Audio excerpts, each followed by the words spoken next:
So this is watchOS 10. Apple completely redesigned the Apple Watch for the first time ever. I mean, the home screen's different. It's more vertical. You've got Control Center, which is now relocated to the side button. And of course, the biggest change is all the new widgets. So I want to show you guys everything that's new in watchOS 10. If you're excited, drop a like down below. And of course, hit subscribe for more. All right, there is so much to get into with watchOS 10. So let's start off here on the watch face. When you scroll down on the digital crown now, you encounter an entirely new UI right off the bat with widgets that have easy to see information right in front of you. Now you can also access this new UI by swiping up from the bottom of the display, and in here they've got a few ones preloaded, but you just tap and hold like widgets on the iPhone and you can add new ones just like that. And it's very similar to the iPhone how you add additional widgets, a couple that are selected and then a list of all of the different options that you've got. So let's say I want to go ahead and throw a stopwatch widget in here. You just go here, tap on that, and it instantly appears in your widget stack, just like that. Now, I think I'd also be interested in checking up on the stock market. So let's go ahead and add a new one right here. Go down, find the stocks app. It sits right there. You've got actually a couple different options. You've got the most recently viewed stock, as well as, I don't know if that's intentional, but Apple is just pre-selected as number one.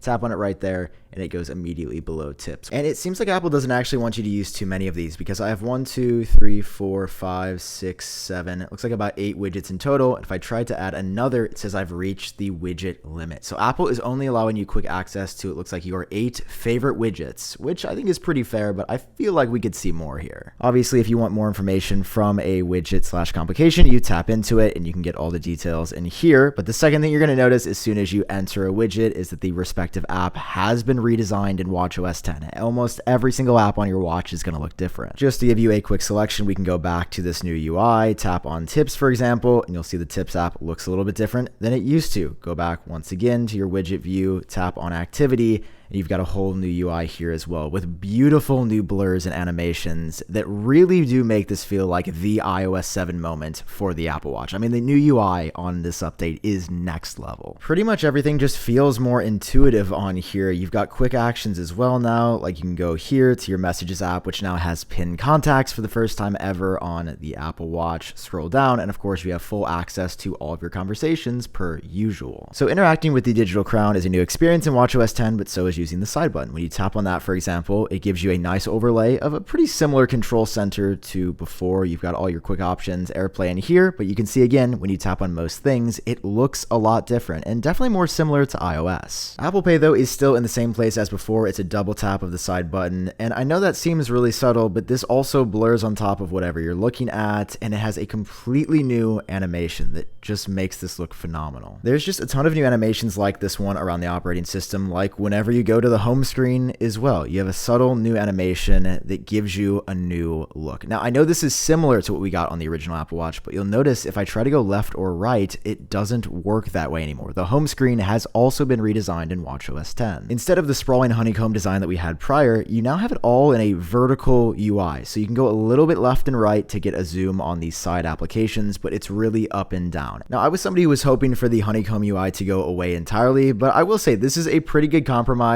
and it absolutely makes finding things way easier than it was prior. Now, of course, you still have the list view, and this is actually the one part of watchOS 10 that's pretty much unchanged. To go back, you just go down to the bottom, tap on your grid view, and you're back here. But also, there's redesigned apps, so let's take a look at some of these. The phone and mail app are pretty similar, but the Mindful app has been updated with some new options here. Now, in previous versions of watchOS, we've had things like Breathe and Reflect in the Mindfulness app, but the new one that ties into iOS 17 is State of Mind, where you can basically log your emotions and tell your watch how you feel over time. This aims to help you establish an overall trend of your mental health. So right now, let's just log how I'm feeling. I'm gonna be honest, guys, I've had a long day. I've been working for a very, very long time. So to choose your different options, you either scroll up or down. And again, the animations and attention to detail in here are like just so cool to see. Now, since I've had a pretty long day making content, I'm gonna go here and just say I'm feeling a little unpleasant right now. I'm a little tired, and it's gonna take you into a menu that asks you specifically like, well, what describes the feeling. So you go in here, you could say I feel guilty or irritated. I'm just gonna say I feel stressed. That is like the main thing I'm experiencing. Tap to check, go to the next page, and it asks you a follow-up, like what's having the biggest impact on you.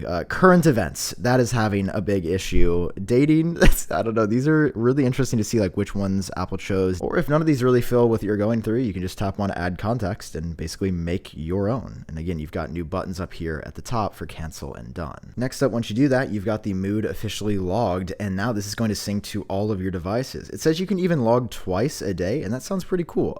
Over time, it's going to show you a trend in the health app on your phone and your iPad now in iPadOS 17 of how you've been feeling, and I think this could be super transformative. And it's definitely worth taking a look at a lot of the app updates here, which have not only been optimized for bigger screens, like especially on the Apple Watch Ultra, it actually feels like everything is finally custom tailored for this device, and it's not just ported over. Like, you can tell Apple put some good time into making this built for the Apple Watch Ultra. And there's so many different apps that Apple has adjusted in this update. I mean, if we go into timer right now, you can see I set one just a second ago, and this UI is a little bit different. It is not a filled in line that goes all the way around. You've got notches that disappear as the time passes. Next up, let's take a look at the new Compass app, because Apple's done a lot in here. While it looks pretty similar to watchOS 9 off the bat, tap on this new mountain icon at the bottom, and it gives you a 3D look where you can see backtrack or points of interest that you've marked. You can mark these on the map, and as you move around, you will see them in 3D when you go back. You can adjust the color, you can adjust the symbol for this, so you can really create a map of the area you're in and wandering around if you don't have cell service. Now, I'm not somebody that goes hiking super frequently, but this seems pretty invaluable in areas with low cell reception. And I want to continue on with the apps because there's so many more things built in here that are just wonderful in watchOS 10. The Photos app looks a little bit different, throwing memories right at you off the bat, along with some additional options as well. The Stocks app might be the best example, ironically, of Apple's updated UI here. If we go and view a stock, you'll see how it grows and expands into the screen, and you even have the ability to swipe through everything else, making the watch feel more usable as well as just looking aesthetically nice. Here's a quick look at some of the updated animations inside of the Music app that are pretty consistent with the rest of watchOS 10. I was surprised to see even the Heartbeat app got a pretty big UI update in watchOS 10, which has been on the watch since the very first Apple Watch in 2015. They've got a 3D heart that pulses now and tells you what your current BPM is. And again, you kind of swipe through here to get more and expanded details that were previously not as easy to look at. Now, the timer I set a couple minutes ago in this video now is going off, and you can see how it looks this time. Before it was a completely black display, but now it really wants to grab your attention, even with the display dimmed. So when you tap on it, it gets a little bit brighter, but it's going to let you know that you need to do whatever you set that timer for. It's not as subtle and non-timery as it used to be. Probably the last of the big app changes in watchOS 10 is the Home app, which shows your wallpaper from the Home app on your iPhone and just feels more powerful. I mean, there's a lot of apps on here that haven't really been touched, like the ECG app, for example, looks almost identical to how it did before, but you can see how that heart goes edge to edge now on a bigger screen like the Ultra. It just really feels like 10 software versions of the watch in. Apple has finally figured it out, because not only is there this new watch face, the palette that I showed you earlier, there's also a new pair of Snoopy watch faces, which are not the most practical, but absolutely so much fun. There's a couple different options in here when you go to edit. You've got none, Peanuts 1, or Peanuts 2. And then when you tap on here and go over to the color section, you've got all kinds of different customization that goes perfectly